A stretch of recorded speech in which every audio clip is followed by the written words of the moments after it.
Do Jornal Público, este é o Soundbite, Ruben Martins.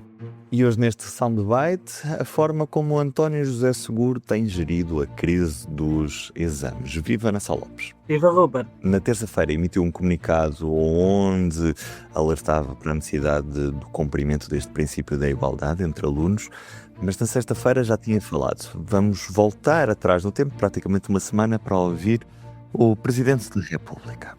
A minha preocupação é que todos os que têm responsabilidade no processo possam contribuir para que rapidamente os problemas desapareçam e, sobretudo, os alunos e as famílias tenham acesso à classificação dos exames e das provas que prestaram. É muito importante que isso aconteça e que nenhum aluno fique prejudicado pelos erros que ocorreram. Ana, ainda não tínhamos falado da participação do Presidente da República nesta polémica, na maneira como ele estava ou não ativo nesta polémica. Não foi, obviamente, se calhar, noutros tempos teríamos Marcelo Rebelo de Sousa, se calhar, a falar todos os dias sobre isto.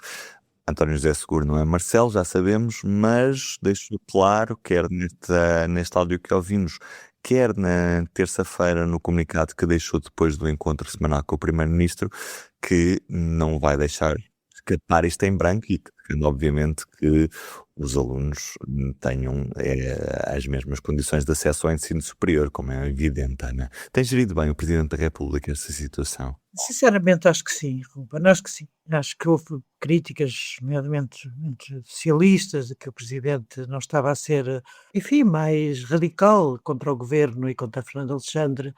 Olha, António José Seguro foi eleito com um pacote, com um programa que era de falar não em público, cada vez que tivesse que criticar o governo, que o fizesse em privado. Portanto, ele, penso que nesta crise toda foi o que fez, e podemos ver isso através das declarações públicas, com alguma prudência que foi fazendo ao longo deste processo.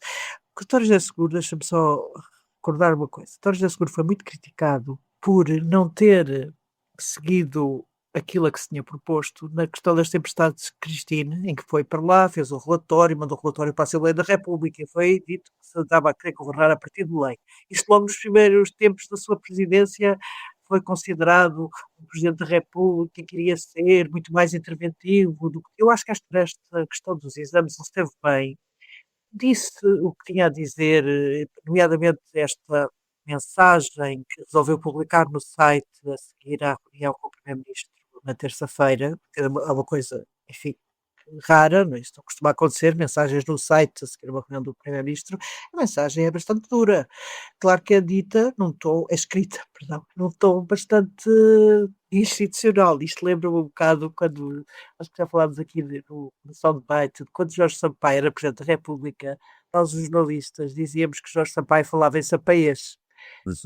Ele era muitas vezes institucional, às vezes não se percebia bem o que dizia, foi um excelente Presidente da República, mas tinha uma língua própria, muitas vezes aquilo era sampaías, ele não ia direto ao assunto, ele enrolava, ele dava uma volta. Isto, pronto, quem cobriu os tempos de Jorge Sampaio como eu, lembra-se muito dessa expressão sampaías ser usada, porque muitas vezes quando Sampaio fazia uma crítica ao governo, a crítica era dura, mas depois a fórmula aparecia. E pronto, ok, podemos dizer que António José Seguro optou pelo Sampaías e Jorge Sampaio deixou uma excelente imagem enquanto Presidente da República para gerir esta história dos exames.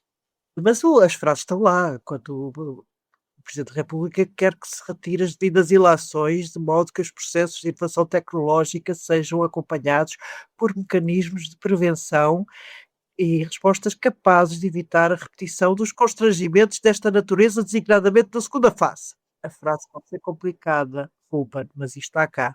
A segunda fase vai ser, no fundo, o momento em que o Presidente da República vai ou não ter uma atitude mais forte perante o Governo, porque, pronto, obviamente que isto é uma solidariedade aos estudantes, mas fala muito do princípio da igualdade, que pode estar em risco. Há quem ache que já está em risco, como o ex-ministro da Educação João Costa, escreveu no Expresso, que acha que a igualdade entre estudantes já está em risco com o que aconteceu. A partir do momento em que alguns alunos só se vão poder candidatar numa segunda fase, quando se calhar até tinham notas suficientes, se os testes tivessem sido bem corrigidos e bem cotados, obviamente, para se entrar numa primeira fase, aí está logo quebrado o princípio da igualdade, não é? Porque eles não vão ter acesso ao mesmo número de vagas que há na primeira fase. Obviamente que está quebrado, está quebrado. Acho que Fernando Alexandre está a passar nos pingos da chuva porque tem muitos amigos dentro do governo e fora do governo. Basicamente é isto.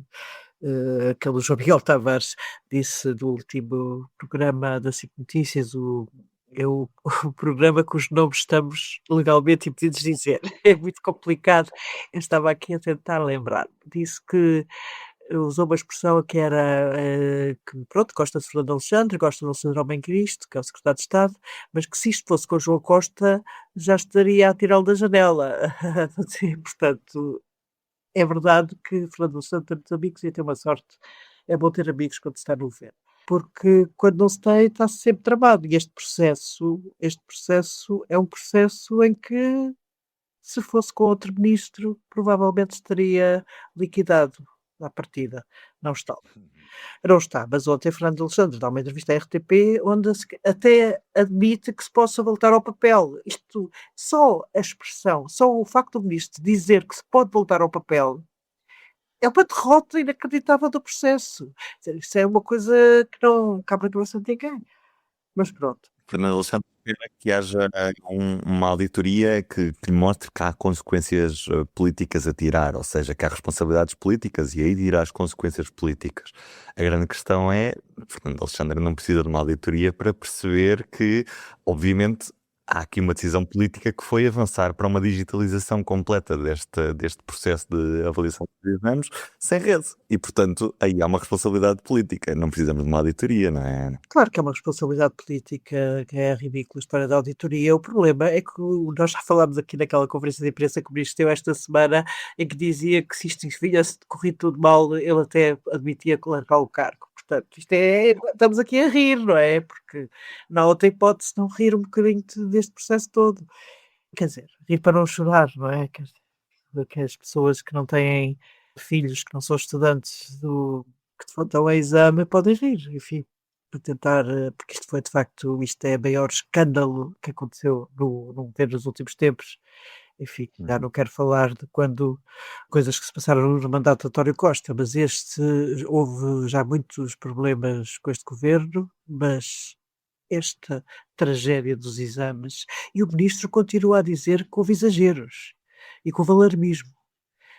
E eu acho que há um problema de falta de adesão à realidade do ministro Fernando Alexandre. Isso. Ainda para mais, Ana, num processo em que os alunos, os professores, os pais, toda a gente confiava, não é? A adesão ao ensino superior baseava-se em critérios totalmente justos e, pelos vistos, este ano não será assim.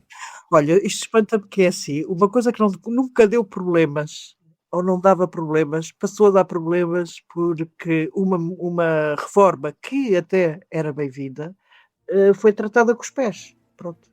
Exatamente. E que põe em causa a reforma, e a reforma faz todo o sentido, a meu Em causa ver. a reforma. Quer dizer, na volta, como disse o próprio Fernando Alexandre, ainda voltamos ao papel.